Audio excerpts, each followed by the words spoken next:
time you'll be seeing me up here today. My last student's week going to be coming now with his presentation. We had a lot of people talk about machine learning, but what exactly is it? What does it do? So we have Naveen to take us through what machine learning is and what he's done with machine learning. So let's have it up for Naveen.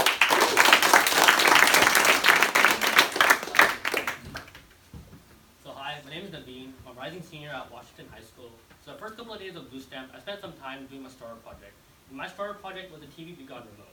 And basically what it does, it sends an IR signal to any screen that has an infrared sensor to it and tells it to turn off.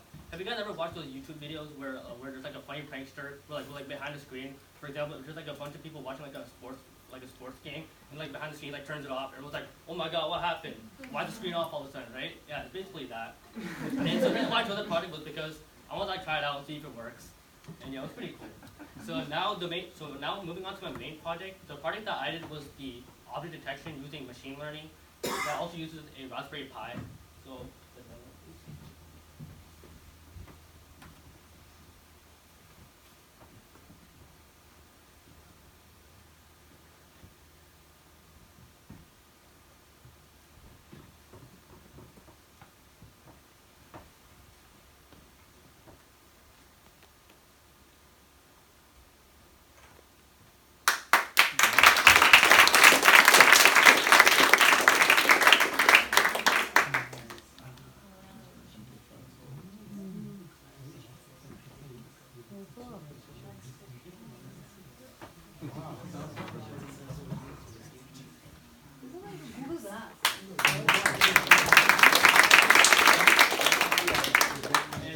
and I also created another functionality too. I tried to also create a smart security camera.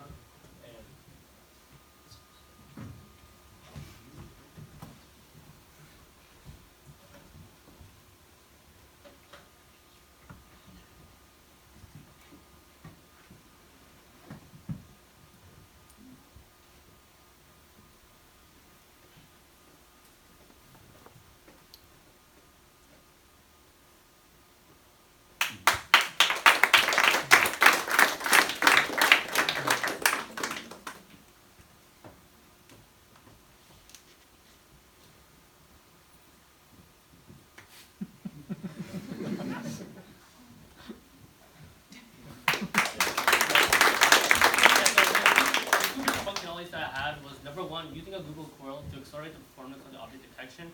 Number two, creating a real-life application, which in this case was a smart security camera. So first, before I go into that, I'd first like to explain the basic foundation of this. And I think in order to do that, it's very important that you guys understand the foundation of what a neural network is. So what is a neural network? A neural network is basically a framework that allows the Raspberry Pi to essentially be able to operate similarly to how the neurons in our brain interact. And this gives it the ability to predict what an object is, hence machine learning. Machine learning is basically applied statistics. It's using algorithms to be able to predict what an object is, which is what I've been able to do. And a neural network is able to do this by using a trained model. And a model is basically a methodology or an algorithm that the Raspberry Pi is able to use to be able to predict these types of objects. And training a model requires inputting thousands and thousands and thousands of images of different types of objects. And basically what the Raspberry Pi is able to do is it's able to analyze the similarities between these objects, use pattern recognition to be able to essentially learn what the object is, hence machine learning. And for the two modifications that I added, I first added a Google Coral USB accelerator, and of course that's probably like something that you probably guys don't understand, like what is a Google Coral? And basically what happened is that the Raspberry Pi, the processing power is very low. So initially when I ran the object detection, it was very laggy, wasn't very accurate. So I basically needed more processing power, so I added a Google Coral USB accelerator. And because of that, I was able to get instantaneous object detection and higher accuracy and a higher FPS. And the second application that I decided to do was a smart security camera. And what it does is that it detects motion, and it uses upper body, lower body, and face detection to detect if a human approaches it. And it takes a picture, and it sends me an email with a security alert with the image attached. So as I saw in the video before, right, there was like an image with like a green box on it. That was the image that sent me, and on that image, it used lower body detection. And the most challenging part of my experience was just mainly researching about this and having to troubleshoot the program. Because initially when I decided to do this project, I had like a whole plan out. I had all these steps, like, okay, everything is going to work according to plan. I'm just going to know how to follow these steps. Very easy to do. The first step, nothing works. Like what is this? Like I have all these steps and nothing works. I was very frustrated. I was very mad, stressed, tired, confused. Like how is this not working, right? Shouldn't everything be working? So I just sit down and go through hours and hours of basically researching and debugging all the errors one by one to finally to be able to get it to work. And not only that, so like experience that I had that was, I guess, a little bit traumatizing was so I was finally able to download a program, right? 30 minutes after, the SD card breaks. Right? So I just start from scratch all over again. I had to reinstall all the programs I had trouble reinstalling. But luckily that only took a day, so we actually knew what I was doing this time. So that was really fortunate. And the next modification that I want to do is that I want to create more real-life applications for object detection, because I think that this really has a good place in the market of the technology industry. So for example, some of the ideas that I was thinking of was for example, having it detect like the car license plate numbers, and if it sees anything invalid, and then it would send like a security alert, or also create like a system where if a person walks in a classroom and walks out, it checks them and checks them out, like the Amazon Go store, if you guys are familiar with that. Yeah. And there's also a lot of different functionalities you can do with this. You can also put this on like a drone or like on different like vehicles. And also, if you guys have seen the Iron Man movie, if you guys know how like Tony Stark like wears his mask, and it's just like missile detected or like all these different types of objects. I think that's like something that's like really cool in the future. So that's like one of the main reasons for why I wanted to choose this project, because I think it has like a really like a futuristic feel to it. And overall, my experience at BlueStamp was very important to me because number one, it gave me some software and hardware experience. Number two, it showed me the potential that I actually had, because if it wasn't for BlueStamp, I would have known that I could actually work with a neural network. Because initially I thought like a neural network is something that like graduate students like work with, how the high school students supposed to work with a neural network. But fortunately, through BlueStamp, I was able to like recognize that I could actually use this, and it taught me how that I can always push myself out of my comfort zone and to continue to challenge myself and go to like more experiences. And thanks to BlueStamp, I will definitely be continuing to push myself out of my comfort zone and explore the field of computer engineering. And thank you. That's my project. What is the range the security camera can detect for like people? So because like the Raspberry Pi processing power is really low, the model is like a little bit inaccurate. So it took me like a couple of tries to be able to actually get a picture. So like what I have to do is that I have to like walk in front of it and like walk away, and then slowly because like my body's there like for all those frames, right? Like kind of like finally detects that I'm there and then takes the picture. But of course, if someone just like walks in and walks out, it's not going to detect anything. So I think like about like 10, not 10 feet, like 5 feet maybe. What kind of objects can it detect? So it can detect 90 different types of objects. So this ranges from like apples, oranges, chairs, laptop screens, mouses, keyboards, horses, it's a lot of stuff.